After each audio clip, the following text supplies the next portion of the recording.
ada sebuah masalah. Satu, banyak-banyak. Dua, sedikit-sedikit. Tiga, jarang-jarang. Empat, kadang-kadang. Apa itu? Kawin. Kawin, buktikan. Satu, banyak.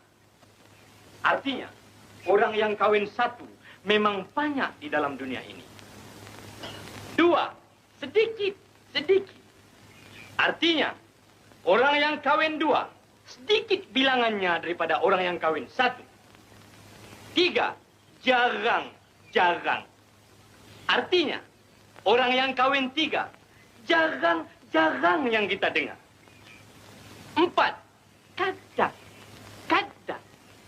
Artinya, orang yang kawin empat, kadang-kadang baru kita dengar sekali. Itulah jawabannya, Tuanku. Begitu ahli nujum? Benar, Tuanku. Bagaimana begini Mas Said? Betul atau tidak?